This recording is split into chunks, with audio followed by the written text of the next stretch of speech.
All right. Your next comic, very funny. Give it up for MOMIC!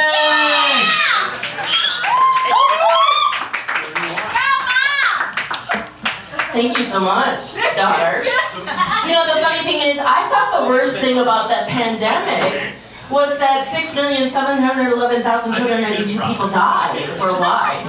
But those cake plates, they are pretty annoying. Yeah, so are we dating? Are we dating? You and I? No, I want to. Oh, dang it. See, that's usually how I get my dates, is I trick them. No, I'm 53 years old, and I actually am still in the dating pool. I actually prefer dating to a relationship because I know I make a better first impression than a lasting one. That's what my last boss said to me right before he fired me. Anyway, yeah, it's okay. About a year ago, I did this show called Dating Horror Shows. I did not get to tell all my horror shows, so I'm gonna treat you to one right now. Yeah. So my last name is Gallagher. Gallagher is actually Gaelic for lover of foreigners. I tend to date international men. It's not that they're any less of an asshole than a domestic one, it just takes me longer to figure out. So much gets lost in translation. But anyway, this guy, Rich, 60 years old, a New York Jew turned Buddhist. Sounded promising, right? So this is what happened right after we exchanged our hellos. Online only. Yeah, here we go. And I will show you his picture. I'm not like that. Dick pic. No. This is what he said. He said, "Hi, Christine. You have a beautiful smile and seem like a nice person. I just want to say that I'm interested in a partner to share a life which orbits around wellness. And I want to maintain my vitality into my older years. So I try to exercise and eat healthy. If I'm in a relationship with someone, that's important to me because I want to have a hopeful future outlook with that person. Good health is not about appearance. Yeah, I think you're attractive. But I worked in a hospital for 18 months doing nutrition intake and have seen the health consequences of those who struggle with poor nutrition habits. You're not alone. There are a lot of people carrying around extra weight. I'd be happy to support someone who wants to get healthier, but that's a struggle that a partner needs to choose. Hope you're having a nice day, Rich." Okay, I'll say what I said, then I'll tell you what I meant. Interesting message. I lift twice a week, not 3 times a week, swim twice a week, walk 3 miles every day with my pit bull. Yeah. And I'm on medication for an autoimmune disorder. My doctors and I are good with my weight. I eat a healthy diet and consume very little alcohol. I don't tend to date white men, as they seem to want skinny women. Maybe it's a control issue. Good luck. Now what I'm really saying here is, hey Rich, at 53, you being 60, I have no interest in becoming super fit, just so that when you're 80, I can wipe your ass. I'm your MOMIC, happy Valentine's Day. I have a walking mall date this Thursday. It's not with Dan. Keep it going for MOMIC, everybody!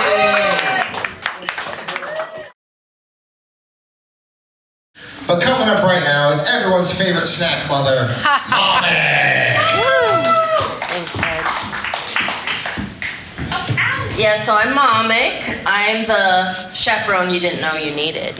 And I gotta say about open mic, I do think it's a bit of a misnomer. When I first started doing mics about a year ago, open mics, I was thinking open-minded, you know, the truest marker of intelligence. But now I realize it's really open wound or open mouth, insert foot. Anyway, yeah, so I'm a total animal person, and people are animals, so how you doing? Just kidding. That's creepy, I know. But, so I'm gonna treat all of you as if you also come from multiple cat households like me. Right now, I don't even care if you're allergic, but I think a lot of people who say they're allergic really just hate cats. And if that's the case for you, well, I'm allergic to you too. So when you get cat food, do you ever make your selection based on what you'd want to eat? Like the other day, I was like, sliced turkey and gravy sounds good. And then I'm like, damn it, Coco only eats pate. Never go to a pet food store on an empty stomach. It's the same with treats, you know, cat treats. I like to give my cats a variety. Well, I like that too. Variety is the spice of life. And the other day, I actually got mad at myself because I bought another container of Friskies Beach Blend. And when I arrived home, we already had a full one. And I couldn't return it. I mean, I had the receipt, but I'd opened it on the way home. It's true. Well, I got 2 cats, and I actually turned my son's room into a cat rehab.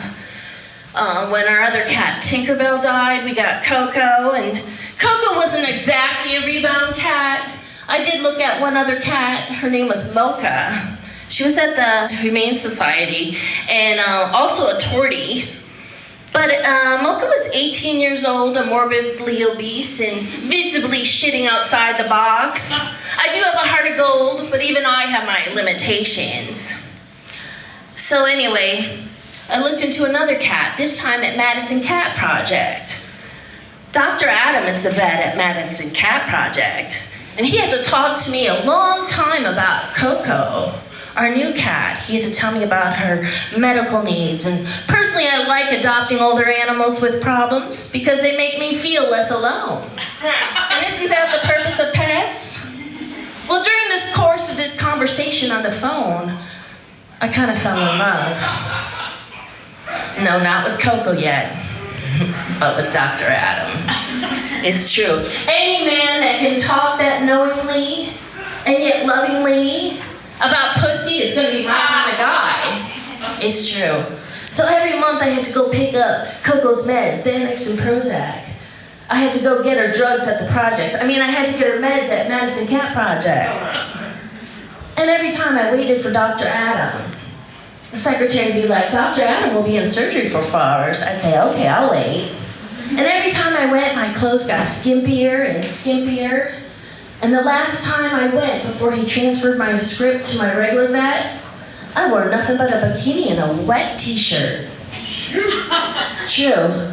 I'd been sending Dr. Adam little cute anecdotes about Coco and, well, shots of my pussy all along.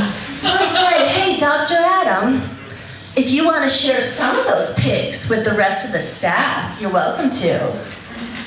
And then Dr. Adam says this to me. Oh, that number I gave you? That's seen by the whole staff.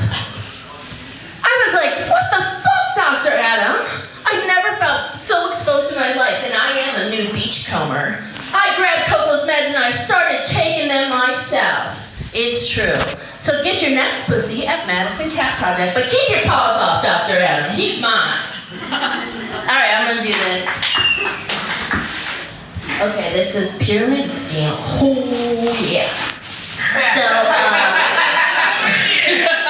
So, multiple times in my life, I've been approached by like a person I hadn't seen for years. The latest one was this bitch who I used to work with in a public school. I'm a former public school teacher.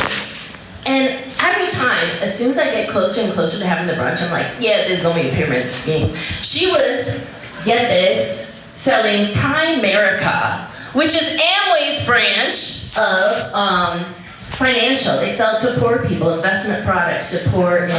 And she was like, Christine, I need you so you can make $1 million for me and my husband to live in France. And I was like, oh my God, you're so ugly. Anyway, yeah, pyramid schemes, don't do them. That's your mama telling me that. Wow. Yeah, no, shit. Wow.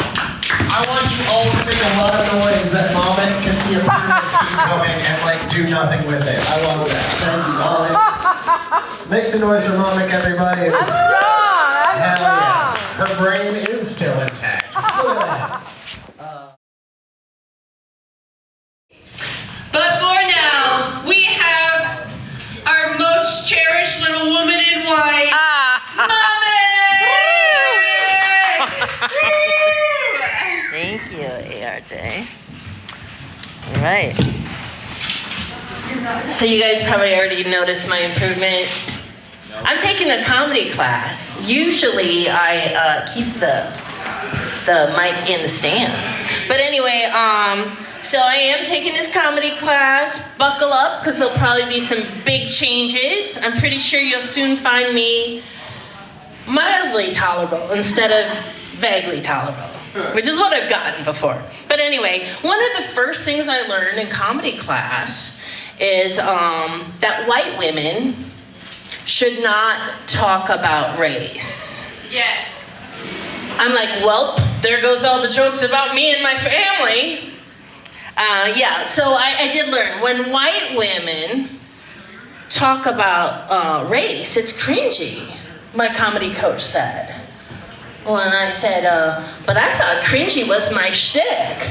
And then she said, and stop saying shtick, it sounds anti-Semitic. She liked that joke. Anyway, first class, we had to make a list of 5 things we love and 5 things we hate.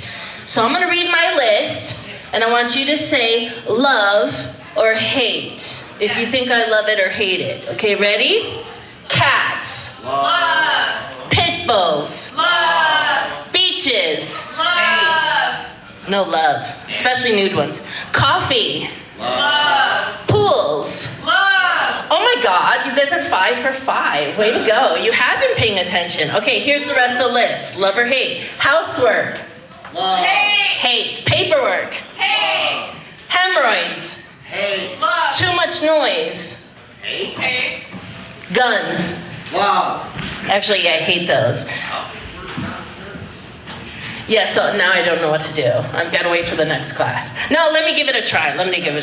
Sometimes I feel more like a pit bull than my own pit bull. Because she's deaf. And I'm not yet. No? Okay. Let me try another one. The thing I like about beaches is the salt water actually reduces the swelling of my hemorrhoids. Okay. The thing I hate about guns are the people who shoot them.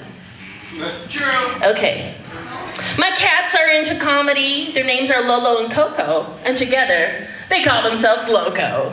That was just for me. All right, here's the last one. The best thing about paperwork is when I spill my coffee on it and no longer have to do it. Of course, I also leave that mess for days because I hate housework and sometimes wish I had an abusive husband who would ride my ass in more ways than one. He'd say something like, the reason the house is so goddamn dirty is because you goddamn never clean it. Yeah, I don't know if I'd find that motivating. Anyway, I do finally understand why you guys repeat yourself so much, your jokes. I was under the impression that doing the same thing over and over and expecting different results was the definition of insanity. And I'm trying to avoid going insane like the plague. Too late. And since he's here, I wasn't expecting him here. I've been feeling like some of you comics a little down in the mouth. And I recalled a very great comic once saying what they say to their friends when they're down in the mouth. You know what? Cheer up with a push-up. I've been working for fucking months on this. I want everyone in this room while I do this joke. Yeah. I was challenged by this man right here to do 20 push-ups. 20 push-ups. 20 push-ups, and I'm gonna tell a joke while doing it. Get in here, motherfuckers! Here it goes. I am only doing 20 push-ups, but I could do 20 more if I was on top of your dad, Randy! And that's what you call a callback. And I've only had one comedy class. Can you guys believe it? All right. Okay, I'm done. Okay.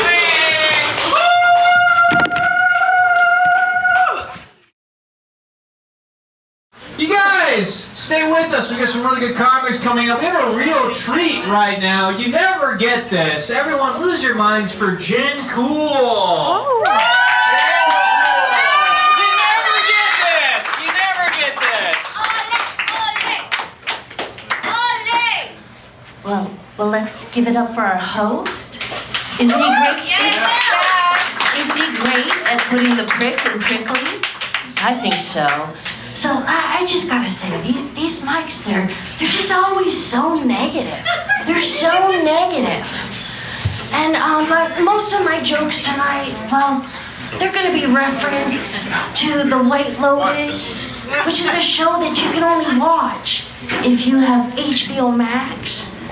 And can anybody tell me where I can find a crowd with a little more money?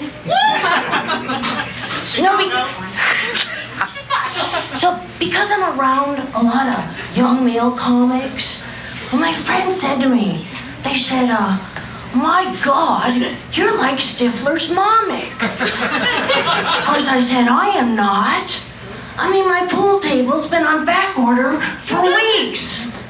Fucking COVID. Anyway, I do gotta thank the guys, especially the ones in the back. You know, now at these mics, I'm often the only female. Maybe tonight, it's true. Go girl. And especially, you know, I gotta say, it must be hard for them to adjust to difference. It's gotta be tough. And honestly, I have thought about, you know, changing into a man. You know, maybe rolling the years back on my birth certificate a little bit. And, I've also thought about using street drugs again. But I gotta say, you know, for once in my life, the pick on my forever driver's license isn't that bad, so I kind of want to stick with it. Sorry, guys. I read in an interview with Jennifer Coolidge recently that the love of her life has escaped her because of a series of some bad decisions. And I'm like, well, what's wrong with that? I thought Easter Sunday at the Palladium in 1995 was one of the best days of my life, and I'm pretty sure she was there. So, now I'm not an entirely spiritual person, but I kind of think you gotta be open, because, you know, you never know. So, if you don't mind going on a spiritual journey with me for a minute here, would ya? Yeah. I'd like to give you all, you know, a neck massage or head massage, but obviously I only have 4 hands. So please just repeat after me. Here we go. And I gotta say, all these words are from Mike White's The White Lotus, just so you know I am riffing on this pretty hard. Okay? Here goes. I'm being born into this life. I'm being born into this life. Everybody, I'm being born into this life. I'm being born into this life. I will drop the story. I will drop the story. I am my own phallic mother. I am my own vaginal father. I fill my own cup. My failing body is immaterial because the child in me is alive and fresh as the day I was born.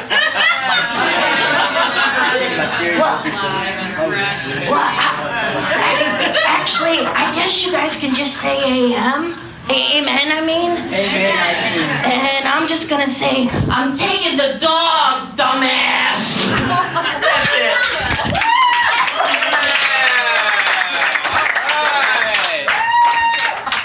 Give it up for Jen Cool, everybody. Give it up for Fondue getting his hat, alright?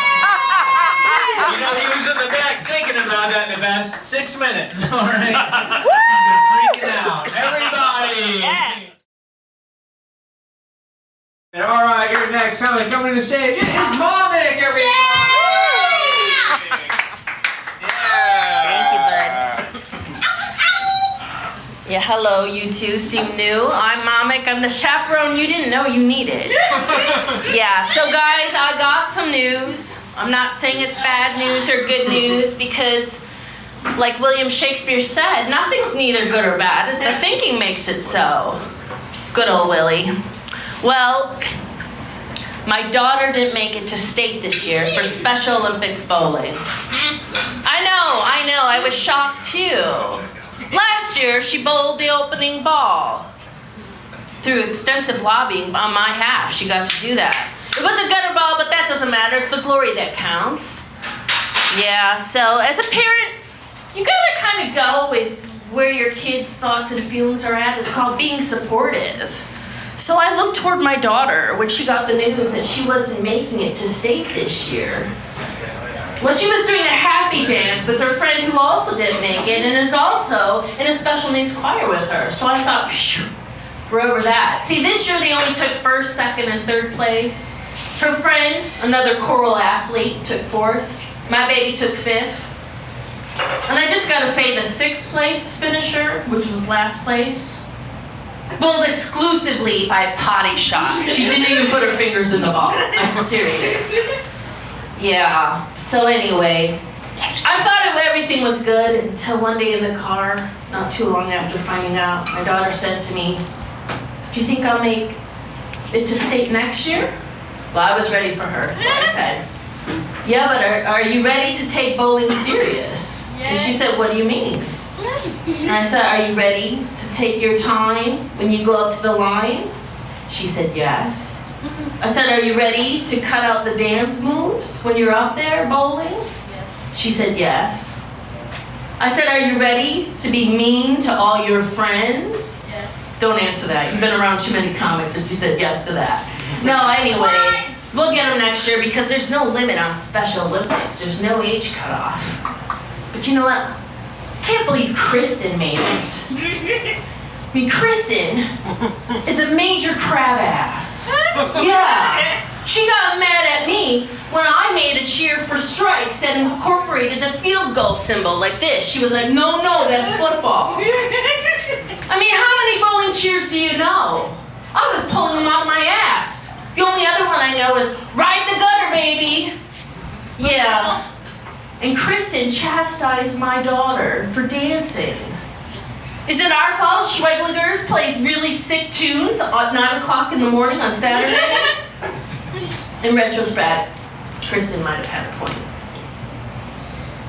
The thing I miss most about the tournament that we didn't get to go to is, well, the recitation of the Special Olympics Creed. So I'm going to invite you all to say it with me today. Let me win. Let me win. I can't hear you! Let me win. But if I cannot win, But if I cannot win, let me be brave in the attempt. let me be brave in the attempt. Fuck that shit. 2023 is gonna be all about me. Me and you, baby, because I can't win without you. Go for the gold. Yeah! And I brought this up because my daughter is a Special Olympian. She is doing the polar plunge this year. Her team is Red Lightning. I would love it if there's a comic team because she doesn't want me to go this year and jump. So it's a lot of fun. February 18th, there's PR, there's... Anyway. There's dancing. You're in for it, right, Will? You gonna jump? For sure. MOMIC, everybody!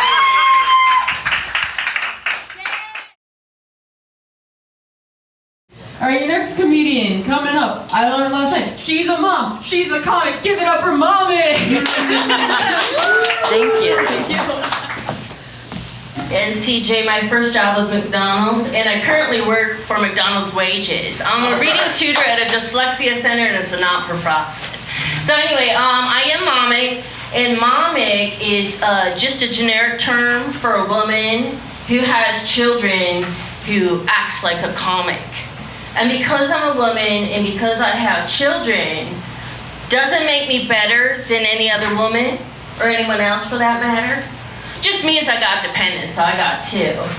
Now, as a MOMIC, I'm supposed to be telling jokes about my kids, but do you guys mind if I talk about my fur babies? Is that okay? Well, the other day I saw my dog's wiener, and and let me tell you, it gives new definition to the term hot dog. It was like a Hebrew national. I don't even think my dog's Jewish because, well, I'm not, and you know, Judaism follows the line of the mother, right? Well, anyway, let me explain how it happened, and it'll all make perfect sense to you. So my dog went out back to use it, and he does this thing, kind of cat-like, even though my cats don't do this. He kicks up debris over his pile of dookie. He's kind of a clean freak. And after doing that, he does a scoot thing on the grass, because he likes a clean asshole, I guess. But anyway, in the process of scooting, his foreskin must have pulled back, and I'll just call it a doojiggy, because that's what my mom always called it, and didn't know it was pink until then. That's how it happened, and while it happened, my dog and I kind of locked eyes. And if my dog could have said something, I'm pretty sure he would have said, "Were you gonna get your phone to take a picture or what?" But I thought it was kind of a private moment, and me and my dog, we are sharing a bed now. But anyway, my dog came with his name, and I don't know about you, but I don't like to rename people or pets who I adopt. I think it could create potential psychic scars, and I like to create my own psychic scars, not renaming ones. But anyway, my dog came with the name Bon Bon, but I took 4 years of French. My son took 5, and his other parents come from a French-speaking country, and we share custody of the dog. So we give it the French pronunciation, Bon Bon, okay? Now after a while, you kind of get your pet names, right? So like Bones or Boney. What I'm trying to say is I now call my dog Boner. And that's the only kind of boner Momic's interested in. Sorry, guys. Anyway, thanks so much for listening. All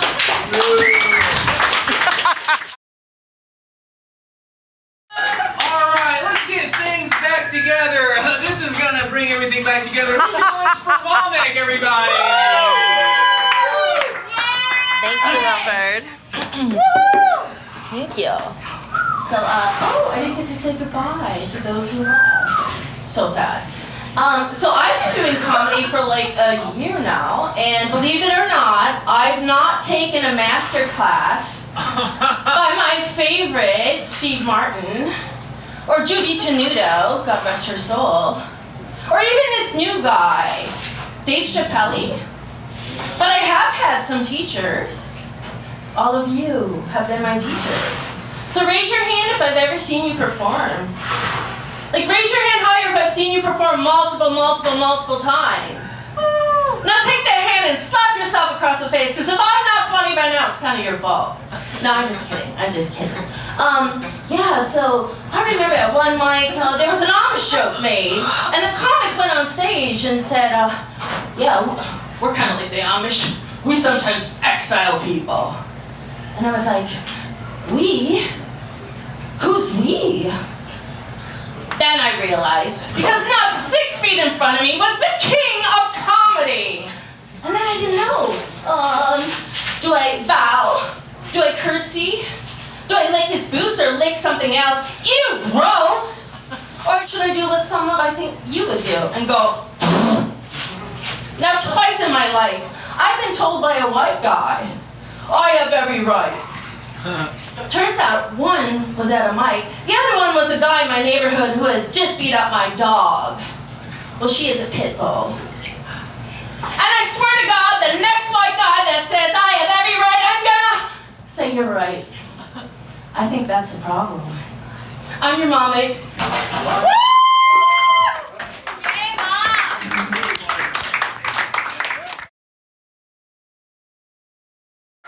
A nice comic coming to the stage said she recently learned what a premise is. Let's put her to the test. It's MOMIC! I guess first off, is Glenn in the house? So Glenn, you don't like me, Glenn? Just hold it. You don't want to be my friend, Glenn? No, that's not how friends work. It's okay. See, I like men, and I love children, but a man-child, not my kink. And anyway, yeah. No, that's not a premise. I'm only on class 2. I'm sure that's coming in class 3. I did learn to put the mic stand behind. But, some of you are like, MOMIC, you're taking a comedy class. Why? You're already so funny. And I just want to say, well, thanks. But, and I know. But I kind of feel like after doing comedy since October 6, 2021, that comedy feels to me like it's got a big book of rules written in invisible ink. But like invisible ink, if you pee on it, you can reveal it. But comedy rules only work with certain urine. Because I've been pissing on that for months and I still can't make out a single word. So that's why I'm taking a comedy class. One of the first things I did learn in comedy class is that white women should not joke about race. Yeah. So now I'm gonna joke about religion. I do voodoo. Do you do voodoo? No, I'm just kidding. But in my own family, my daughter was baptized in the Church of Candomblé. My son's father's Muslim. I was raised Catholic, and sometimes for good measure, I do throw salt over my shoulder. But that's only when I have a pot of pasta boiling. Nice.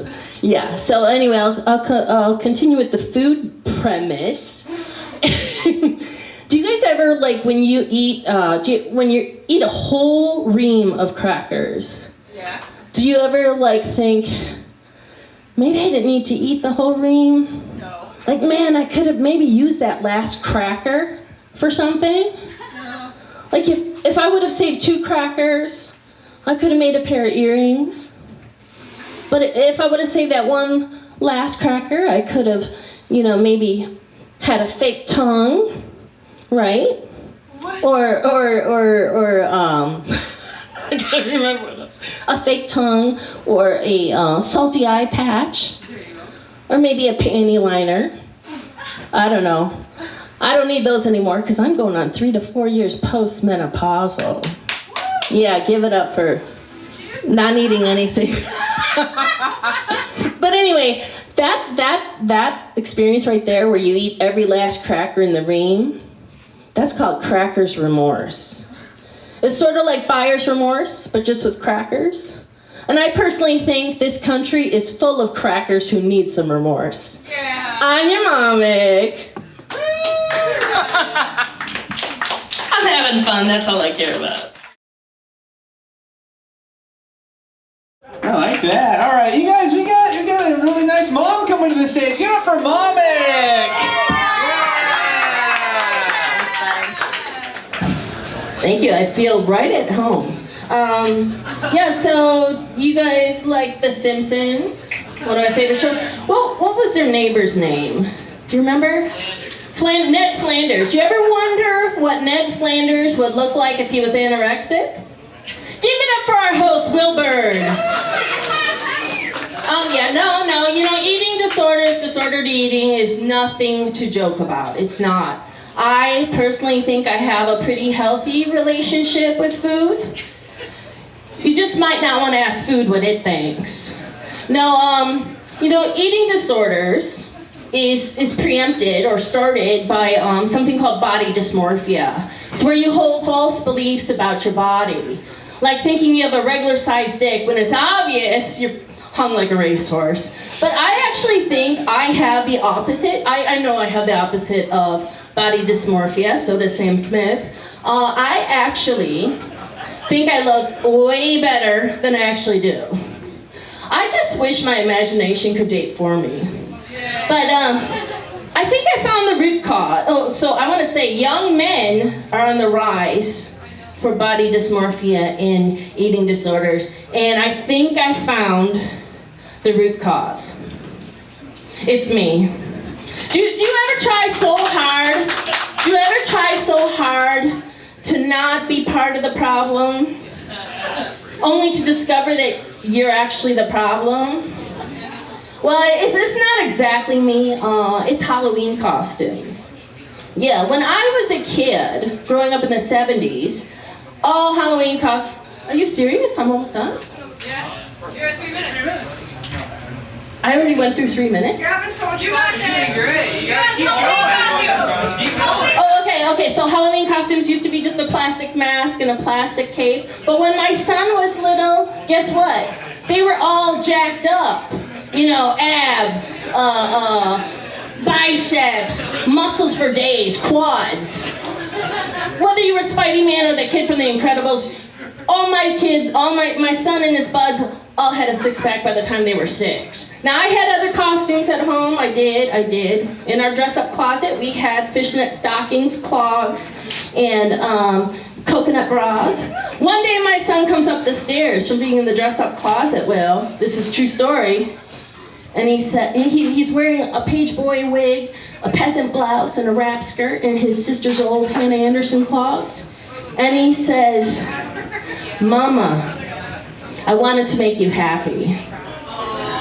And I thought, my God, what have I done? See, I was happy, but I wanted my son to cross-dress for him, not for me. I'm your MOMIC. True story. I can't believe that went so fast. MOMIC, everybody! Yeah. All right. As long as you're keeping it going, keep going. MOMIC, guys.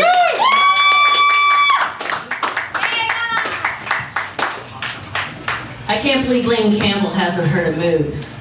Anyway, Tyler, I actually have a son, and I gotta say, I love that you care that your mom knows about your business. I refuse, despite my son never asking me, to buy my son condoms. I feel like if you have time to fuck, then you have time to get a job and pay for the condoms you better be wearing while you're fucking. And why should I be the only one not getting laid? Anyway, so how do we feel about dating? Are we all dating? Yeah, like you and me, are we dating? See, that's how I usually get my dates, I trick them. But recently, I gave up dating. I'm 54 years old and I gave it the old 40-year-old try. I think to successfully date, you need pretty much equal measures of tolerance and selection. And both those pools have kind of dried up, but that's the only thing that's dry, so don't get it twisted. Anyway, I thought before dementia fully sets in, I would tell you about one of the last dates I had. Is that okay? Yeah. It's a little kiss and tell. It might be gross out humor for a few of you. But anyway, the guy, we'll call him Sammy, because his name was Ruben. We were meeting at Salvatore's on East Washington. He went to the wrong Salvatore's, and when he showed up, he was kind of befuddled. And I personally am often confused, so I found that attractive. And then BLT said to me, you know, he sat down at the table and he said, dating is really hard. Most women want a guy who's 6 feet tall, has a six-pack, and makes 6 figures. Well, I picked up on his cue and I said, well, 666 is the sign of the devil. And he kind of went on and on and on and on and on and on and on. And it finally turned to some conversation about books and authors. Of course, he brought up the usual: Kurt Vonnegut, Charles Bukowski, Hunter S. Thompson. Now, I can get into gonzo journalism just as much as the next guy, but I finally have to interject. And I said to Hoagie, I said, you know what? It's not just toxic masculinity that gets old. It's kind of masculinity in general. You think we could talk about, you know, I don't know, some female writers, authors, people who write books? So he brought up 50 Shades of Grey. Now, I've not seen the movie, I've not read the book. I don't know, maybe they're too busy trying to save the world, I don't know. I haven't, nothing against it. And so, 50 Shades of Grey is written by E.L. James, who happens to be a woman named Erica Mitchell. But probably like George Eliot, she didn't want people to know she was a she, I don't know. But anyway, he goes on to tell me, he says, 50 Shades of Grey is like a mashup of every Harlequin romance novel ever written. And again, I haven't read any, even the ones with Fabio on the cover. But he goes on, and he says, 50 Shades of Grey is like mommy porn. Okay, just guess which one of us was a mom at that table. Yeah, it was me. And I actually prefer Savati Bhavi, which is Hindu anime. But anyway, he goes on, and he tells me 50 Shades of Grey is a kind of book women read while they're hanging out at the side of the pool. This is where I burst out laughing, because I am a total pool whore. That's where I spend all my summers. The more public, the better. So obviously we were in a match, and we just made out in the parking garage and called it a night. And but it made me wonder, where are these guys coming from? Like, who's raising these guys? And I'm like, oh my God, I have a 20-year-old son, and I fucking check him. My God, who's checking these guys? I can't check them all. Sorry guys, I'm really just here for the tacos. I'm your MOMIC.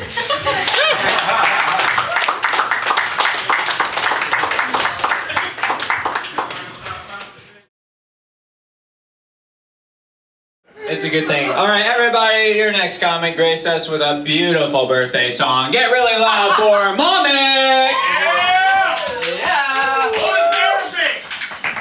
Thank you, Will. And Spencer, I think I recognize your voice. You probably helped me with my mic chart. Just don't tell anybody what's on it.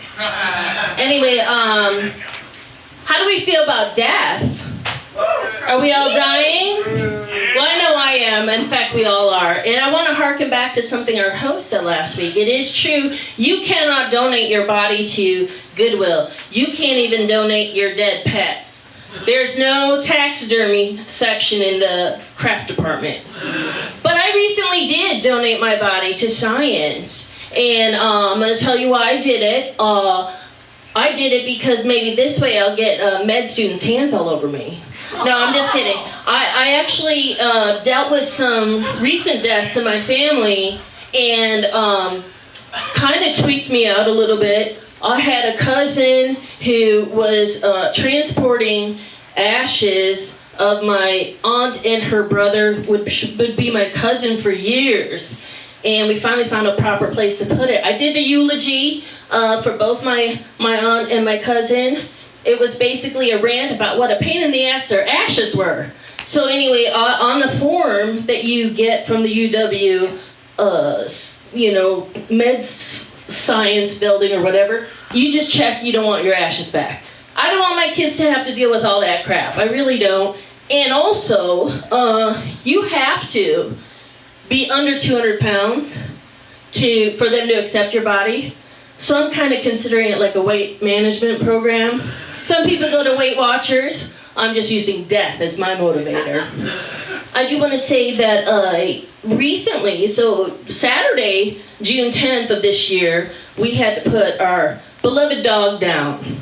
And people with privilege don't go out back like she's Old Yeller. Her name was Nala, which I think is Sanskrit for gift. But I called in Journey's Home Veterinary Euthanasia. They only work on certain species, not humans. But anyway, it was beautiful. Nala died in my bed. Her last meal was Cheese Whiz off a finger. Not saying whose finger. But it was so nice, and when it was all said and done, I called my mom, who lives like 60 miles away. I said, Mom, it went beautifully. And she said, would you listen to me? Dad just died.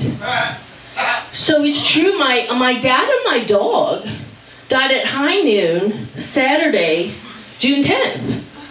I knew they were close, I didn't know they were that close, right? And since their deaths, I've been hearing a lot of beliefs and theories about something called co-termination. When a person and a pet die closely together, it's them going on the rest of the way together. The first time I heard that, my son's stepmom heard it from a woman that she works with named Veronica, who's from Mexico. Man, sometimes I wish I was Mexican. But I want to tell you real quick, something my dad said to me, and he was healthy as a horse, he really was, but 89, it's kind of time. About a month or so before he died, and this isn't what killed him, I showed him one of my comedy bits, and he smiled, he watched it, and when it was over, he said these 3 things, and I want you to all take heed to it for yourselves, for me, for everybody. And he said to me, he said, well, You enjoy it. It gives you something to do.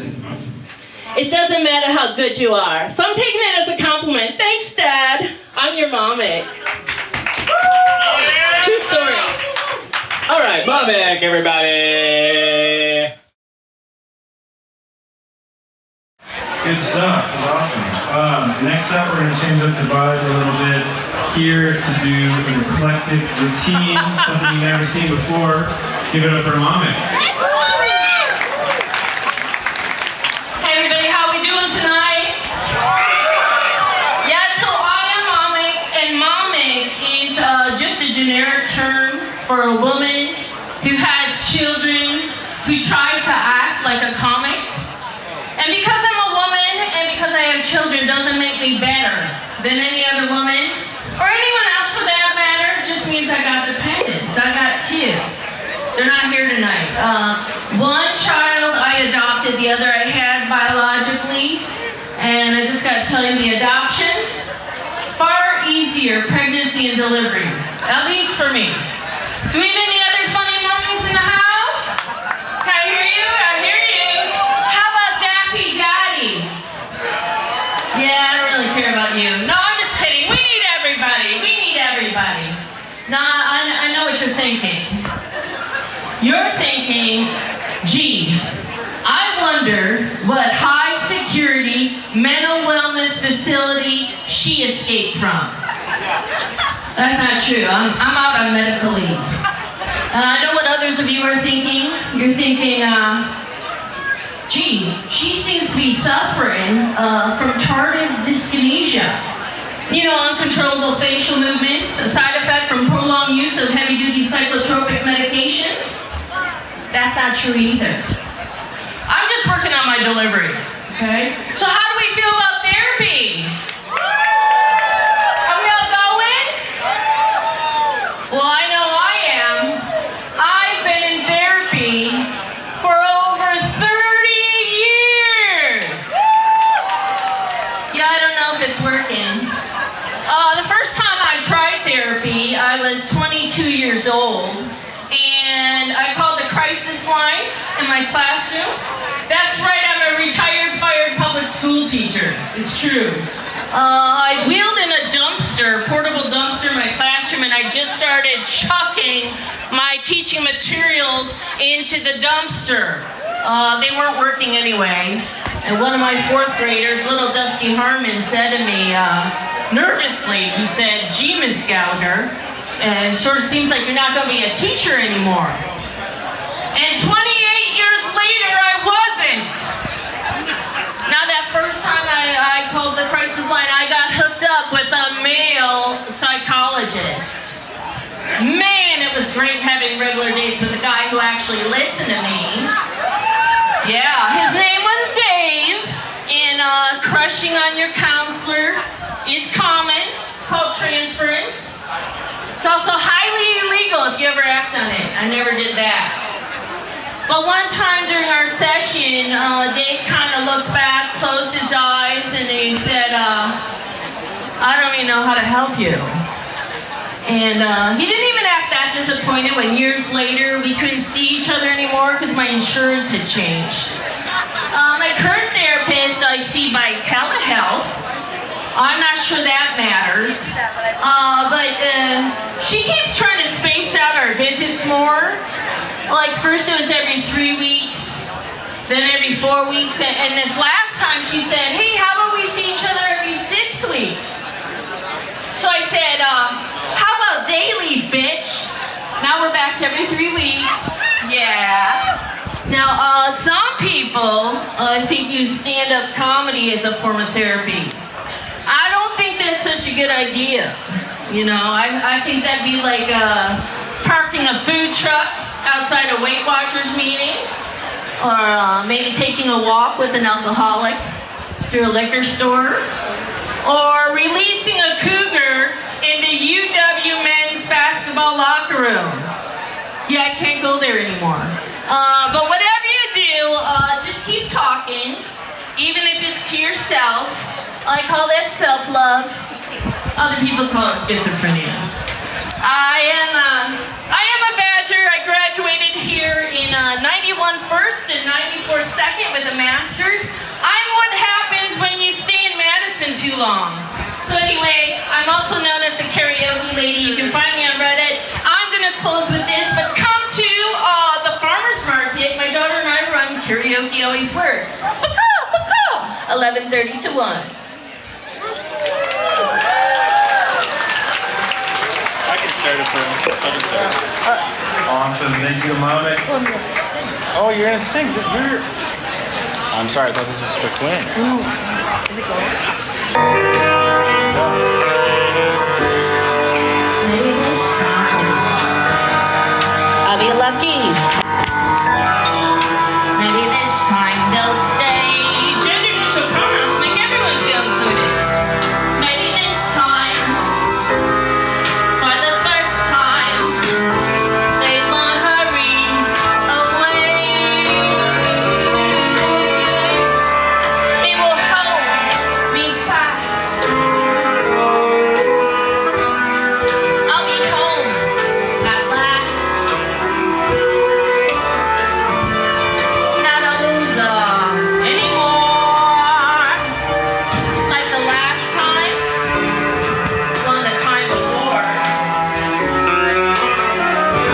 Everybody loves a winner. So nobody love me.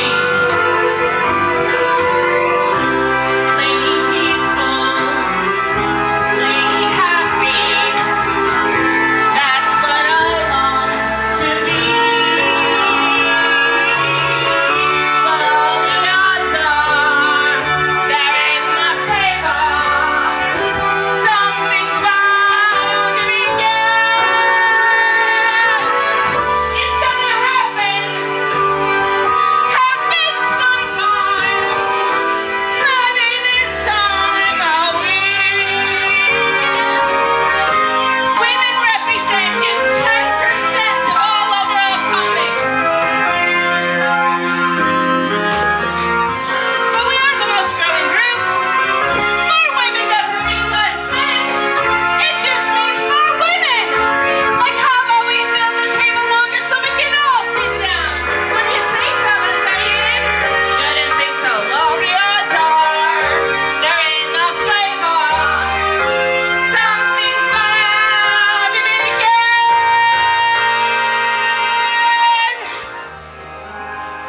It's gonna happen. Happen sometime.